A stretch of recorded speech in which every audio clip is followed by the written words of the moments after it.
Hello, I'm Cynthia Scott, and welcome to the 2020 General Election Q&A with Monmouth County Clerk Christine Hanlon. Governor Murphy has made some major changes to this year's election, and Monmouth County Clerk is going to talk to us about what that means to the residents of New Jersey, specifically Monmouth County. Thanks so much for joining us. Welcome. Thank you for having me. Yeah, like I just said, major changes throughout the state of New Jersey as a result of a mandate. Before we dig deeper into the general election, can you explain the role of the county election offices and basically how they work?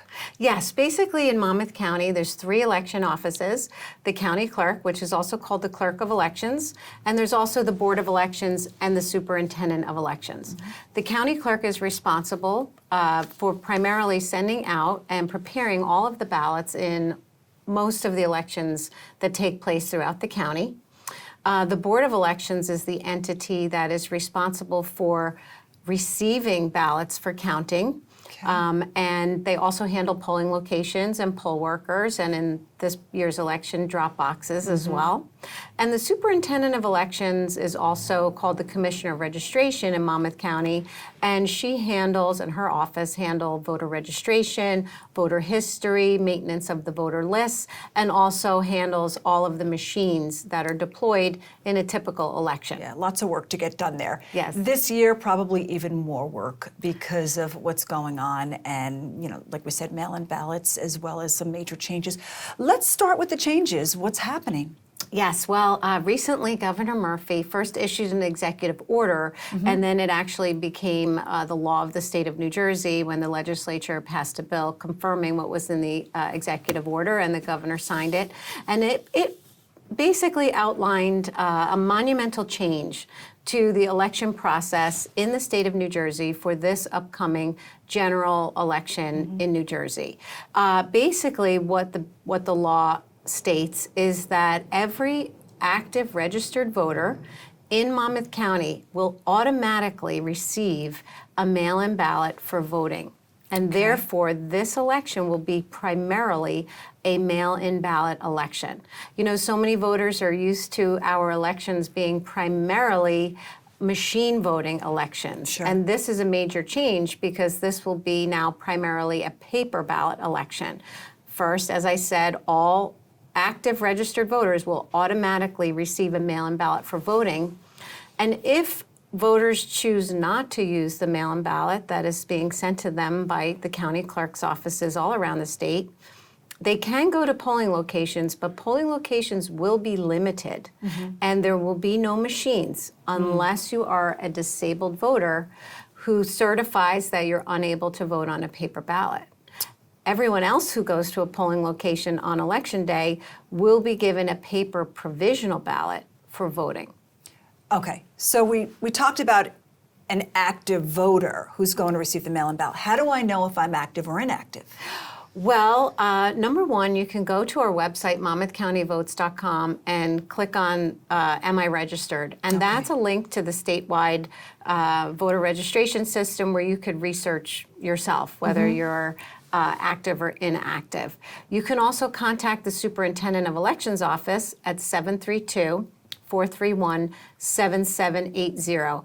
And basically, the differential between active and inactive voters is that it's basically a status that has been assigned to the voter by the state of New Jersey, by our rules in the state of New Jersey, where if a voter doesn't vote in a certain number of elections, they're listed as an inactive status. Right. And then they remain in that status until the voter takes some action to change that status. Okay, so when it comes to the mail-in ballot, sometimes people get mail, they don't realize what it is, they push it aside, sometimes some things get lost in the mail, sometimes things get damaged.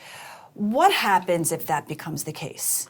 Okay, well, first of all, throughout the state, the law says that county clerks must mail the ballots out to voters, to active registered voters, by October 5th. Some clerks have sent some of them out already. Some are sending them later in the month here in Monmouth County.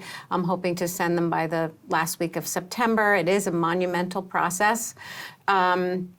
But if a voter does not receive the ballot, Right. Or damages it in some way or makes a mistake on the ballot.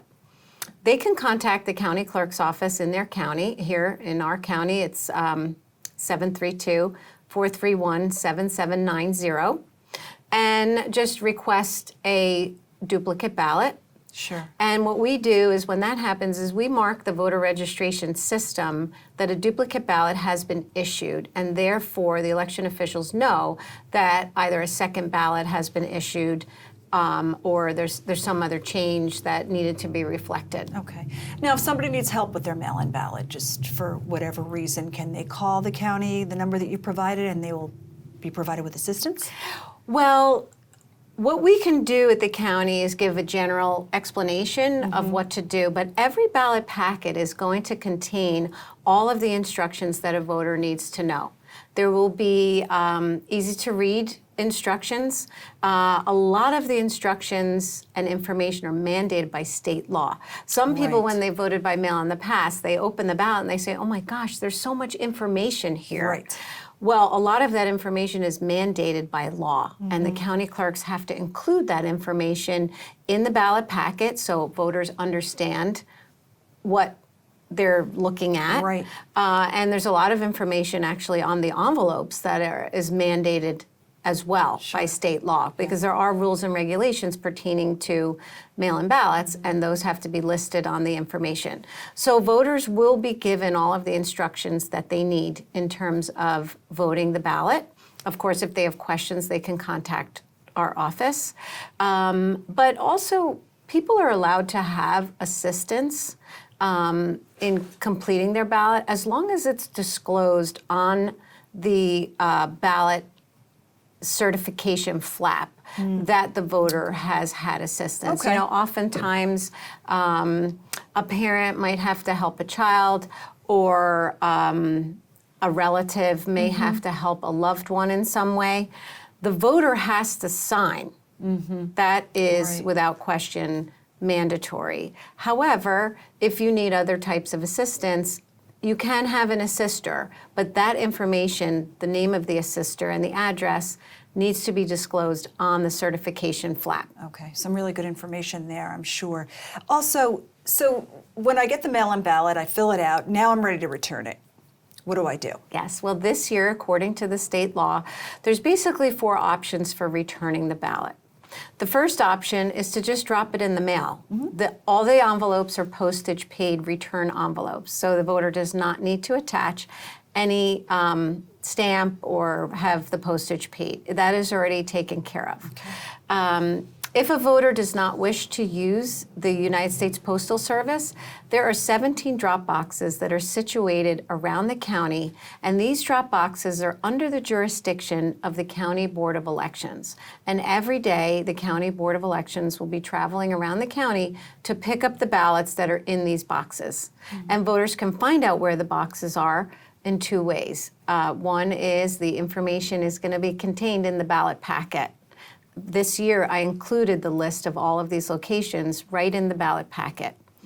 The other way is to go to monmouthcountyvotes.com, because all of the information is listed there as well. Okay. Now, can someone drop off a ballot for someone else? Can I collect 20 ballots in my apartment complex and bring it in? No. You can't collect for someone else, but I just wanted to give you the 2 more options I'm for sorry. returning your mail-in ballot. So we talked about the Postal Service, we talked about drop boxes. You can also hand deliver your ballot to the County Board of Elections at 300 Halls Mill Road. And I've already heard that many voters are going to be doing that. So you can hand deliver your ballot in Freehold. The 4th option is to bring your completed mail-in ballot to your polling location on Election Day. Okay. So I can wanted do to get that. back to your question about Right. delivering other if I people's want to ballot. I want to collect it for my whole family or a bunch of friends, can I drop it off in one bulk? Yes, so you can deliver 3 additional ballots in addition to your own. Okay. Okay, and that pertains to really dropping it in the mail. It pertains to dropping it to the County Board of Elections and dropping it into the drop box. And that there's information on the outside of the envelope that needs to be completed if that's going to be done. And that is also explained in the packet. If you're dropping to your polling location, though, on Election Day, the state law says you can only drop your own ballot. Okay. So that's a little different rule just for Election Day polling locations. And obviously you need ID to do that when you do show up at the polling locations? Well, not necessarily. Okay. According to the law, you have to bring ID when you go to the County Board of Elections to hand deliver ballots. Going to your polling location, as of right now, that is not the case. Okay. So There are some people that say, if I'm voting by mail, my vote's not going to count. How do you explain that? that is. Yeah, I know you're people think that. Yeah. There are other states where mail-in ballots are only counted when it's a close election. They're held in abeyance Right. and they're opened if there's something, a very close race. In New Jersey, and this is not just for this election, this is for every election, all properly completed and timely received mail-in ballots are opened and counted and included in the election totals. And that's even more important for this year because most voters this year will be voting on a mail-in ballot because Right. they will automatically receive the mail-in ballot. And with the law as it exists today for this election, voting your mail-in ballot is really the best option for voting this year. Whether you drop it in the mail, drop it to your polling location, drop it in the drop box, or hand deliver it, it is the best option because all mail-in ballots will be counted first. Okay. A provisional ballot that you're given at a polling location will be counted after every mail-in ballot. So some voters are saying, you know what, I don't want to vote my mail-in ballot. I'm going to go to a polling location and I'm going to vote there. And that's perfectly fine. It's just that those voters need to understand that according to this law signed by Governor Murphy, they will vote on a paper provisional ballot, and that ballot will be held in abeyance until every single mail-in ballot has been counted, which could be hundreds of thousands of ballots. Sure. And only then will the provisional ballots begin the counting process. It's almost So- like the opposite this year. Yes. Right? It's like the opposite this year. Yeah. Yes. Now, if someone wants to track their ballot, is there a way to do that? Yes, you can track your ballot. There is a state program, and it's on the State Division of Elections website where you can sign on. You have to create a voter account with either your voter ID number, your driver's license number, or your social security number. Create an account with the state system, and then once you've done that, you can track your ballot. So you can find that information also on our website, monmouthcountyvotes.com. So you already answered this question. Obviously, you think that, for at least for this year, it is probably better to vote by mail, like you said, because the provisionals will be last. And also, in a sense, maybe more out of convenience as well, just because I know your office is inundated and it's just so busy. It's just different than any other year that you've experienced or previous clerks have experienced. Yes, it's a very different year, and I will say that just to compare a typical year, on a typical year, about 10% of voters vote on paper, whether it's a mail-in ballot or a provisional ballot, and about 90% of voters vote on a machine. Sure. This year, just the opposite will be true. Yeah. 90 to 95% of voters will be voting because of this state mandate on a paper ballot. That could be up to 350,000, Yeah. 400,000 Wow. paper ballots that need to be counted. So what I've been telling people is that, yes, you may be upset about the state law, but this is the law right now. Yeah. And the best option is to vote and return your mail-in ballot early. Right. Yeah. It's reality. It in a is sense, reality, for yes. 2020, Yes, right? And, yes. anything else that you want to add that, Christine, that you think is very important? I know we touched on an awful lot of information here. You did a great job, and I commend you and your staff for really dealing with these difficult times this year, out of the ordinary, that's for sure. It's very out of the ordinary, Yeah. for sure. I would just say that on our website, we really have every question answered. We have frequently asked questions, we have election facts, we have Mythbusters where we hear about rumors that are going around that may or may not be true that we address on our website, and we have all of the information about the general election listed there, and that's monmouthcountyvotes.com. It's really the best resource for voters in Monmouth County to find out what they need to know. Okay, great job there. And again, I cannot commend your staff and yourself enough for the amount of work that you are putting in to make sure that the election process goes smoothly here in Monmouth County. Thank you, Cynthia. And best of luck. Thank you. And of course, Monmouth County Votes for more information. That's all the time we have. Have a great day, everyone.